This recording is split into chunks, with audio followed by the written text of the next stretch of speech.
Hello and welcome to this week's episode of Bright on Buddhism. This week, we will be reading and discussing Burton Watson's translation of Chapter 5 of the Lotus Sutra, known as the Medicinal Herbs chapter. This chapter is part of a series of chapters of the Lotus Sutra, namely chapters 3 through 7, which make use of parables to disclose the nature of the Dharma. In this case, the Buddha is expounding on the nature of the Ekayana, or the Buddha vehicle, which is superior to and encompasses the Mahayana and the Hinayana vehicles, or namely the path of the Bodhisattvas and the path of the Arhats. These parables represent the Buddha making use of skillful means or upaya to teach the Dharma. He's not telling it exactly like it is, because that's arguably impossible. Instead, he's telling stories which demonstrate the teaching through metaphor and simile. We have actually already read and discussed one of these parables, namely Chapter 3, the parable of the burning house. I urge you to think about how the nature of Buddhahood is presented differently in this chapter than in that one. One of the questions we will be dealing with as we discuss this chapter is how these seemingly contradictory accounts of the nature of Buddhahood fit together and are not actually contradictory. We hope you enjoy.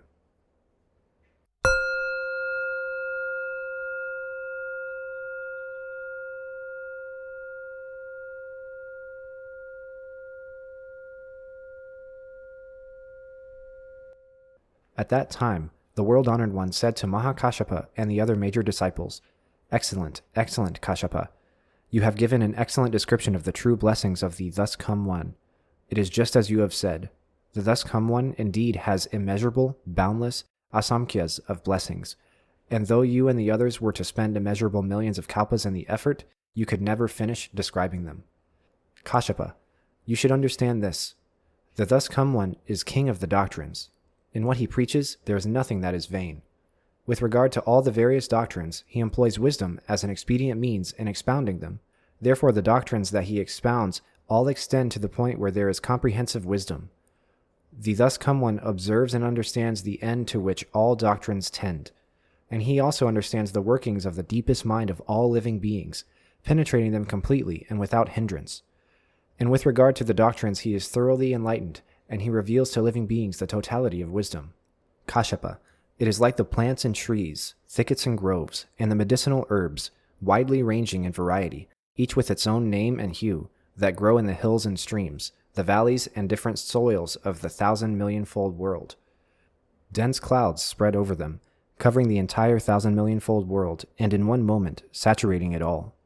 The moisture penetrates to all the plants and trees, thickets and groves, and medicinal herbs equally, to their little roots, little stems, little limbs, little leaves, their middle-sized roots, middle-sized stems, middle-sized limbs, middle-sized leaves, to their big roots, big stems, big limbs, and big leaves. Each of the trees, big and small, depending upon whether it is superior, middling, or inferior in nature, receives its allotment. The rain falling from one blanket of cloud accords with each particular species in nature, causing it to sprout and mature, to blossom and bear fruit. Though all these plants and trees grow in the same earth and are moistened by the same rain, each has its differences and particulars. Kāshyapa, you should understand that the Thus Come One is like this. He appears in the world like a great cloud rising up. With a loud voice he penetrates to all the heavenly and human beings and the ashuras of the entire world, and like a great cloud spreading over the 1,000,000,000-fold lands. And in the midst of the great assembly he addresses these words, saying, I am the Thus Come One, worthy of offerings of right and universal knowledge, perfect clarity and conduct, well gone, understanding the world, unexcelled worthy, trainer of people, teacher of heavenly and human beings, Buddha, world-honored one. Those who have not yet crossed over, I will cause to cross over. Those not yet freed, I will free. Those not yet at rest, I will put at rest. Those not yet in nirvana, I will cause to attain nirvana. Of this existence and future existences, I understand the true circumstances. I am one who knows all things, sees all things, understands the way, opens up the way, preaches the way. You heavenly and human beings, ashuras and others, you must all come here so that I may let you hear the Dharma. At that time, living beings of countless thousands, 10,000s, millions of species come to the place where the Buddha is to listen to the Dharma. The Thus Come One then observes whether the capacities of these living beings are keen or dull, whether they are diligent in their efforts or lazy, and in accordance with what each is capable of hearing, he preaches the law for them in an immeasurable variety of ways, so that all of them are delighted and all are able to gain excellent benefits therefrom. Once these living beings have heard the law, they will enjoy peace and security in their present existence and good circumstances in future existences, when they will receive joy through the way and again be able to hear the law. And having heard the law, they will escape from obstacles and hindrances, and with regard to the various doctrines, will be able to exercise their powers to the fullest, so that gradually they can enter into the way. It is like the rain falling from that great cloud upon all the plants and trees, thickets and groves, and medicinal herbs. Each, depending on its species and nature, receives its full share of moistening and is enabled to sprout and grow. The law preached by the Thus Come One is of one form, one flavor, namely, the form of emancipation, the form of separation, the form of extinction, which in the end comes down to a wisdom embracing all species.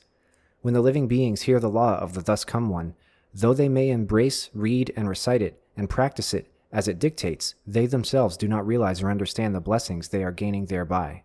Why is this? Because only the Thus Come One understands the species, the form, the substance, the nature of these living beings. He knows what things they dwell on, what things they ponder, what things they practice.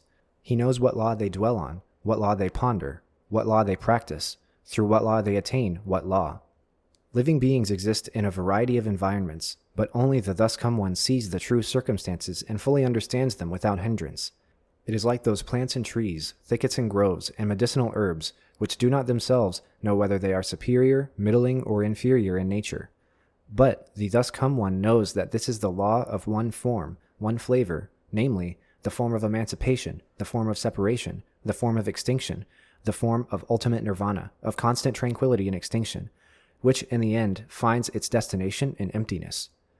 The Buddha understands all this, but because he can see the desires that are in the minds of living beings, he guides and protects them, and for this reason does not immediately preach to them the wisdom that embraces all species. You and the others, Kashyapa, have done a very rare thing, for you can understand how the Thus Come One preaches the law in accordance with what is appropriate. You can have faith in it. You can accept it. Why do I say this? Because the fact that the Buddhas, the world-honored ones, preach the law in accordance with what is appropriate is hard to comprehend, hard to understand. At that time, the world-honored one, wishing to state his meaning once more, spoke in verse form, saying, "The Dharma King, destroyer of being, when he appears in the world, accords with the desires of living beings, preaching the law in a variety of ways. The Thus Come One, worthy of honor and reverence, is profound and far-reaching in wisdom. For long he remained silent, regarding the essential, in no hurry to speak of it at once. If those who are wise hear of it, they can believe and understand it, but those without wisdom will have doubts and regrets, and for all time will remain in error. For this reason, Kashyapa, he adjusts to the person's power when preaching, taking advantage of various causes and enabling the person to gain a correct view. Kashyapa, you should understand that it is like a great cloud that rises up in the world and covers it all over. This beneficent cloud is laden with moisture. The lightning gleams and flashes, and the sound of thunder reverberates afar, causing the multitude to rejoice. The sun's rays are veiled and hidden. A clear coolness comes over the land. Masses of darkness descend and spread. You can almost touch them. The rain falls everywhere, coming down on all four sides. Its flow and saturation are measureless, reaching to every area of the earth, to the ravines and valleys of the mountains and streams, to the remote and secluded places where grow plants, bushes, medicinal herbs, trees large and small, 100 grains, rice seedlings, sugar cane, grapevines. The rain moistens them all. None fails to receive its full share. The parched ground is everywhere watered. Herbs and trees alike grow lush. What falls from the cloud is water of a single flavor. But the plants and trees, thickets and groves, each accept the moisture that is appropriate to its portion. All the various trees, whether superior, middling, or inferior, take what is fitting for large or small, and each is enabled to sprout and grow. Root, stem, limb, leaf, the glow and hue of flower and fruit, one rain extends to them, and all are able to become fresh and glossy. Whether their allotment of substance, form, and nature is large or small, the moistening they receive is one, but each grows and flourishes in its own way. The Buddha is like this, when he appears in the world, comparable to a great cloud that covers all things everywhere. Having appeared in the world for the sake of living beings, he makes distinctions in expounding the truth regarding phenomena. The great sage, the world-honored one, to heavenly and human beings, in the midst of all beings, pronounces these words, "I am the Thus Come One, the most honored of two-legged beings. I appear in the world like a great cloud that showers moisture upon all the dry and withered living beings, so that all are able to escape suffering, gain the joy of peace and security, the joys of this world, and joy of nirvana. All you heavenly and human beings of this assembly, listen carefully and with one mind. All of you should gather around and observe the one of unexcelled honor. I am the world-honored one. None can rival me. In order to bring peace and security to living beings, I have appeared in the world, and for the sake of this great assembly, I preach the sweet dew of the pure law. This law is of a single flavor, that of emancipation, nirvana. With a single wonderful sound, I expound and unfold its meaning. Constantly, for the sake of the great vehicle, I create causes and conditions. I look upon all things as being universally equal. I have no mind to favor this or that, to love one or hate another. I am without greed or attachment, and without limitation or hindrance. At all times, for all things, I preach the law equally. As I would for a single person, that same way I do for numerous persons. Constantly I expound and preach the law. Never have I done anything else, coming, going, sitting, standing, never to the end growing weary or disheartened. I bring fullness and satisfaction to the world, like a rain that spreads its moisture everywhere. Eminent and lowly, superior and inferior, observers of precepts, violators of precepts, those fully endowed with proper demeanor, those not fully endowed, those of correct views, of erroneous views, of keen capacity, of dull capacity. I cause the Dharma rain to rain on all equally, never lax or neglectful. When all the various living beings hear my law, they receive it according to their power, dwelling in their different environments.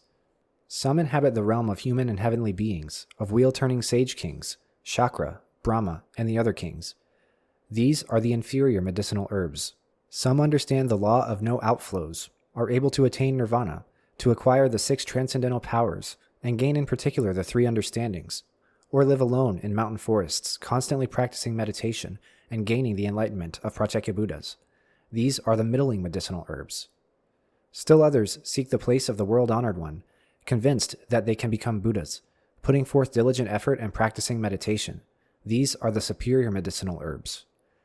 Again, there are sons of the Buddha who devote their minds solely to the Buddha way, constantly practicing mercy and compassion, knowing that they themselves will attain Buddhahood, certain of it and never doubting. These I call the small trees. Those who abide in peace in their transcendental powers, turning the wheel of non-regression, saving innumerable millions of hundreds of thousands of living beings, bodhisattvas such as these, I call the large trees. The equality of the Buddha's preaching is like a rain of a single flavor, but depending on the nature of the living being, the way in which it is received is not uniform, just as the various plants and trees each receive the moisture in a different manner. The Buddha employs this parable as an expedient means to open up and reveal the matter, using various kinds of words and phrases and expounding the single law, but in terms of the Buddha wisdom, this is no more than one drop of the ocean. I rain down the Dharma rain, filling the whole world, and the single-flavored Dharma is practiced by each according to the individual's power. It is like those thickets and groves, medicinal herbs and trees, which, according to whether they are large or small, bit by bit grow lush and beautiful. The law of the Buddhas is constantly of a single flavor, causing the many worlds to attain full satisfaction everywhere. By practicing gradually and stage by stage, all beings can gain the fruits of the way. The voice hearers and the Pratyeka Buddhas inhabit the mountain forests, dwelling in their final existence, hearing the law and gaining its fruits. We may call them medicinal herbs that grow and mature, each in its own way. If there are bodhisattvas who are steadfast and firm in wisdom, who fully comprehend the threefold world and seek the supreme vehicle, these we call the small trees that achieve growth and maturity. Again, there are those who dwell in meditation, who have gained the strength of transcendental powers, have heard of the emptiness of all phenomena, greatly rejoice in it in their minds, and emit countless rays of light to save living beings. These we call large trees that have gained growth and maturity. In this way, Kashyapa, the law preached by the Buddha is comparable to a great cloud which, with a single flavored rain, moistens human flowers so that each is able to bear fruit. Kashyapa, you should understand that through various causes and conditions, various kinds of simile and parable, I open up and reveal the Buddha way. This is an expedient means I employ, and the same is true of the other Buddhas. Now, for you and the others, I preach the utmost truth.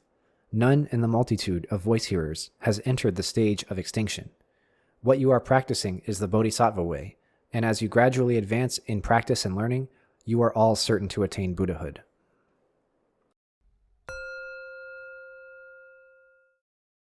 So that was chapter 5 of the Lotus Sutra, the medicinal herbs chapter. Docs, do you have any questions?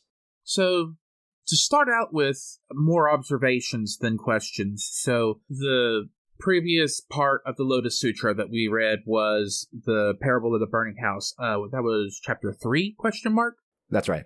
Okay, so chapter 3, that's where we were before.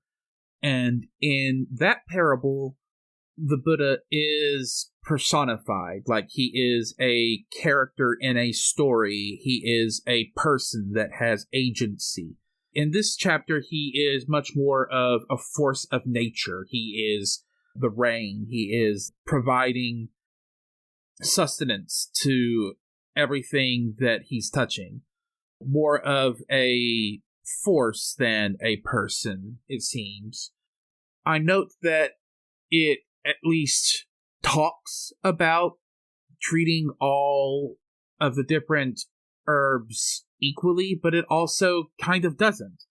The different vehicles are given different sizes and kind of different levels of, I would say, like different scales that they operate on. So talking about the Hinayana, and then follows on from the tendency that I've seen in almost all of the Mahayana sutras that we've read, of denigrating the Theravada approach, while also saying that the Buddha himself approaches them equally.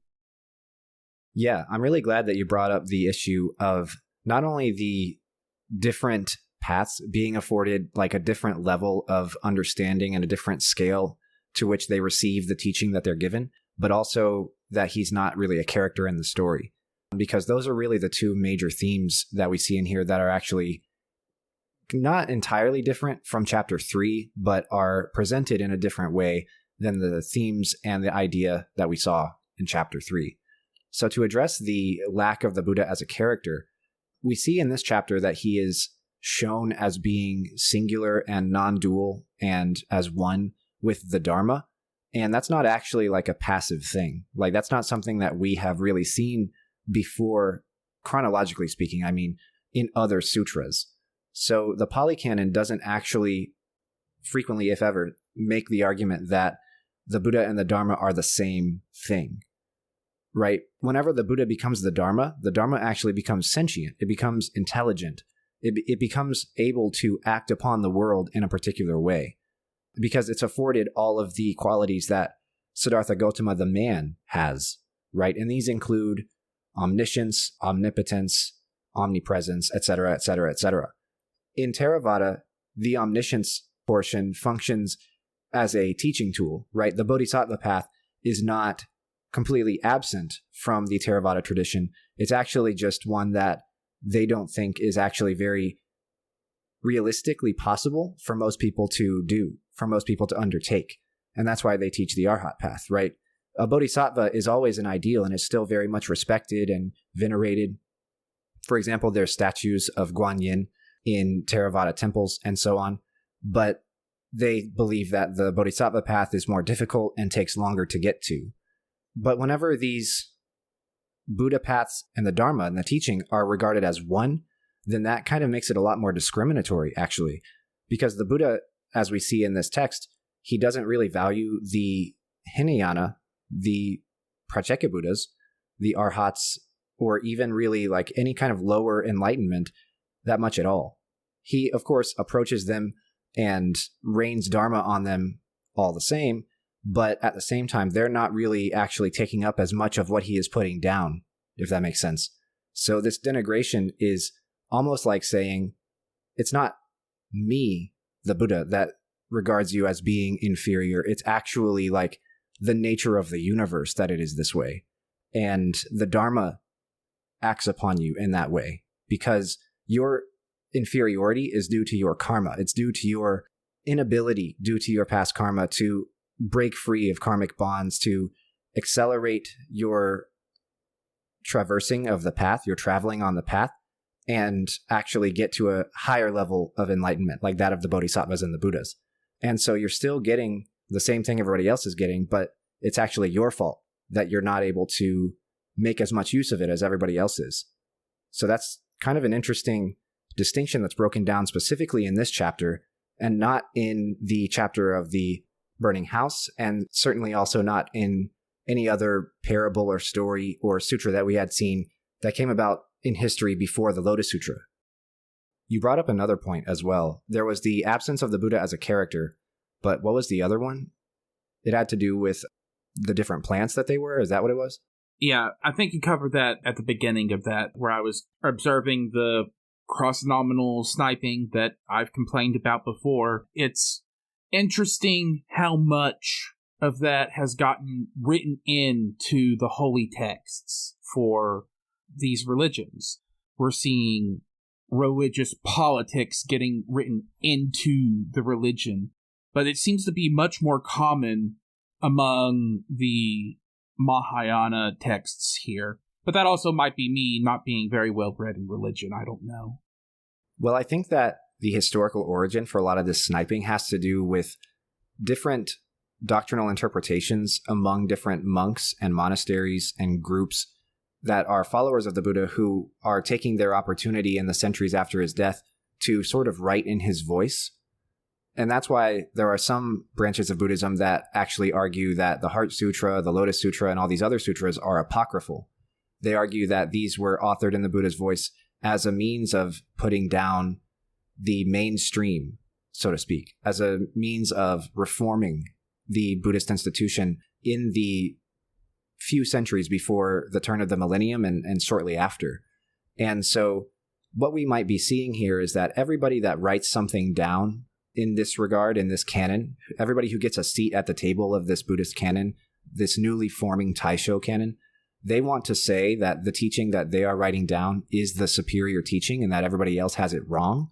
And so that's why we might often see that they appear to be writing in response to the Pali Canon, in response to what was kind of decided upon in the first and likely the second Buddhist councils that were gathered after the Buddha died, right? So that kind of already existed, and that was circulating, and that was a practice and a canon and a curriculum that was already in use. And then the theory is that there are some urban or maybe forest groups of monastics, right? So urban monastics, they would be monastics that live in a town and they beg and they spend most of their time experiencing alms and performing rituals for the community and so on, while forest monks are out there on their own, not really talking to anybody. They're really just practicing and meditating for themselves. The consensus is not there about whether the urban monks or the forest monks authored some of these texts that start doing the cross-denominational sniping. Some say it could be both. Some say the urban monks started writing the Mahayana text because they were experiencing giving, they were experiencing alms, and they wanted to prioritize the nature of giving as being the superior teaching out of all the Buddha's teachings, and that led to giving and compassion being prioritized in the Bodhisattva path, and thus the Bodhisattva path being held higher above other paths. And they also wanted to kind of put down the forest monks who were just kind of all alone and they weren't doing anything for the town. They were studying and meditating and becoming enlightened, but they weren't performing any rituals for the town, for the city that they lived in, for the community they were a part of.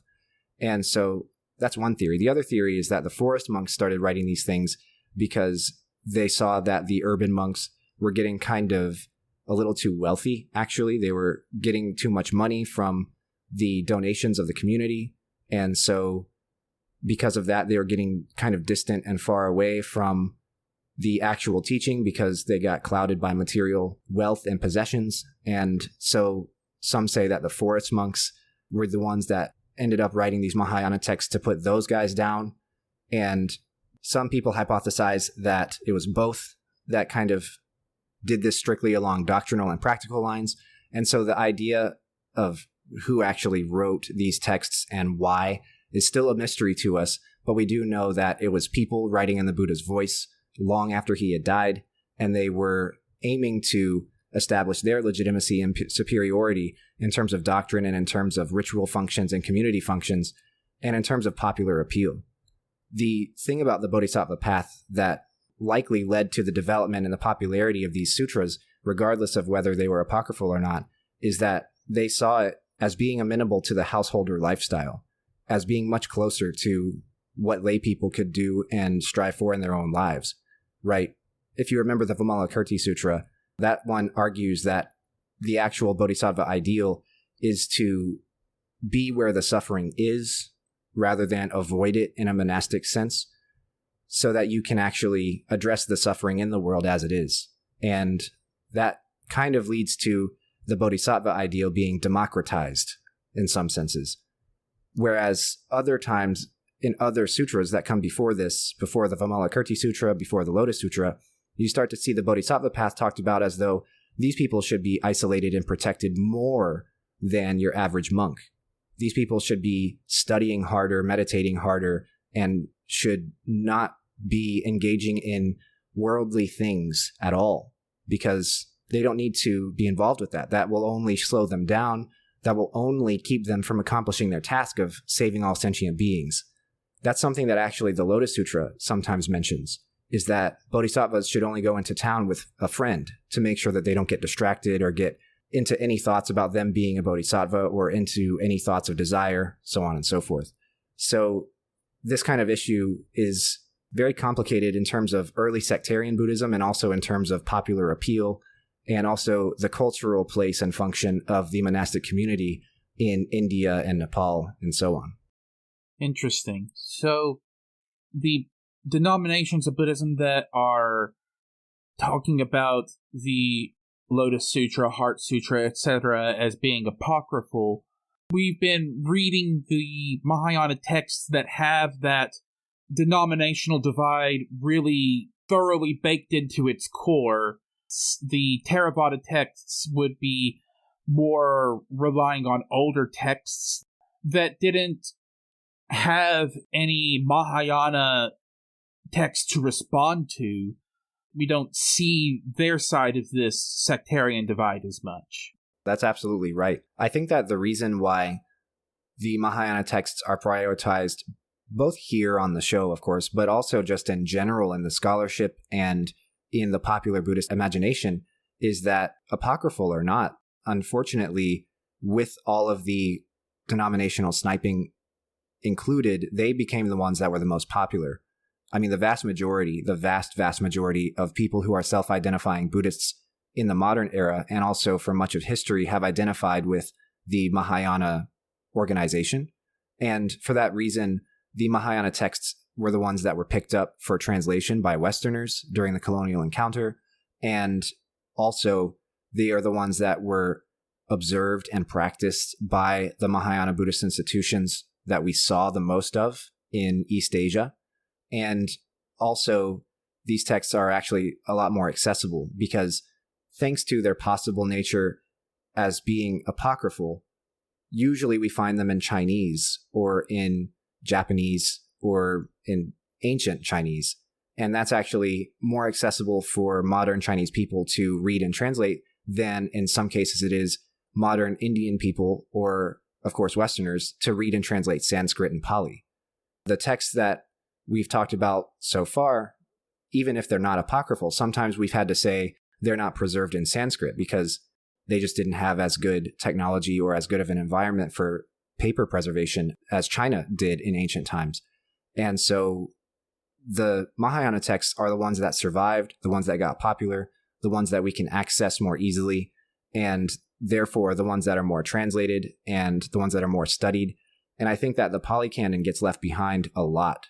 I think that the Pali Canon absolutely needs to be translated more and more and more. And I think that it needs to be studied a lot more because this denominational sniping that we see in the Lotus Sutra and in Mahayana texts in general, that actually kind of affects scholarly biases a lot.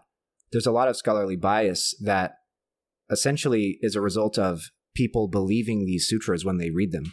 And you can't actually do that from a scholarly perspective. You actually have to question, is the Hinayana really that bad? Is the Theravada really screwing up that much all the time? Is this really what they believe, or is this kind of a straw man thing going on here? And much of the scholarship, especially on Southeast Asian Theravada in the modern era, finds that it's not the case what these Mahayana people are saying about the Theravada people. And historically, it hasn't been the case either, right? One example, of course, is like I just mentioned about the presence of the Bodhisattva path in the Theravada system, but also the idea even that Mahayana uses Taisho canon and Theravada uses Pali canon alone without borrowing from either side. Even that is not entirely true.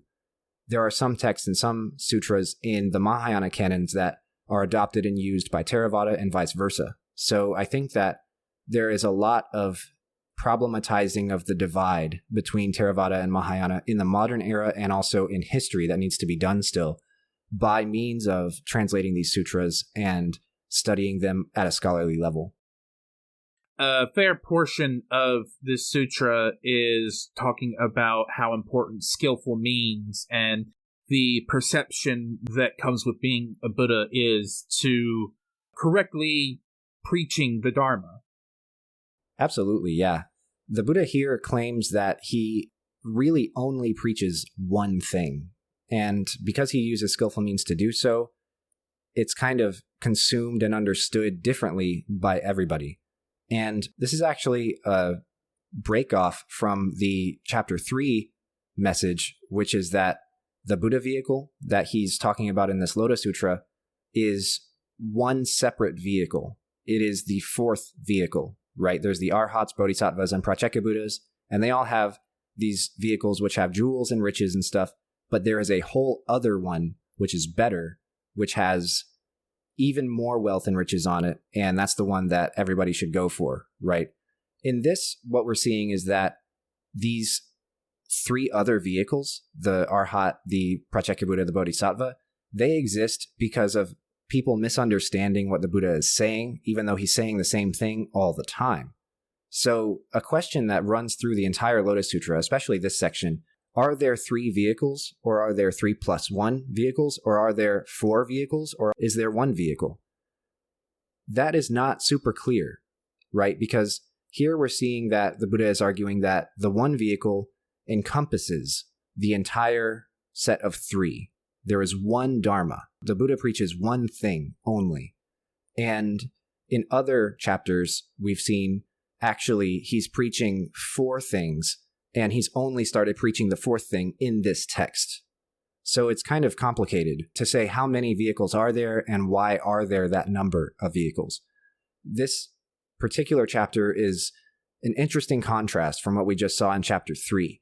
And in between this, I should mention, Mahakāssyapa has told a parable about the prodigal son. This is a prodigal son story, which we chose to skip here because we think that it kind of creates a gap in order for us to not really think too much about 3 and 5, about chapter 3 and chapter 5, because it's telling a whole different story and doesn't present the Dharma in a way that kind of is as sharply contrasted as chapters 3 and chapter 5 are. We'll come back to chapter 4 in the future, but I wanted to strike a contrast specifically between 3 and 5 because we see an entirely different presentation of the message in these 2 chapters. And I think that it's important that we try and make sense of how to reconcile those. Skillful means doesn't actually do all the work for reconciling them as it might do whenever we're interpreting other parts of the sutra. Here, I think that you have to employ skillful means, and you also have to analyze, is there 1 vehicle? Is there 4? Is there 3 plus 1? How many vehicles are there, and why are there so many? There's really no clear answer to these questions, and we really leave that to the listener to ponder and to come to their own conclusions. This has been our reading and discussion of Chapter 5 of the Lotus Sutra, the Medicinal Herbs chapter. We hope you enjoy, and we hope we see you next time. Thank you for listening. Thank you very much. My name is Nick Bright, scholar of East Asian religions and voice of Hearer. And I'm Dox, editor, question asker, and voice of Hermit. And this has been Bright on Buddhism. Thank you for listening. If you like our podcast, or if you have a question you'd like us to discuss, we'd love to hear from you. Please consider leaving a comment or review, subscribing, or joining us on social media. Email us at bright.on.buddhism@gmail.com or find us on Mastodon at brightbuddhism@mstdn.party. As always, citations and resources for this episode can be found in the show notes. Thank you.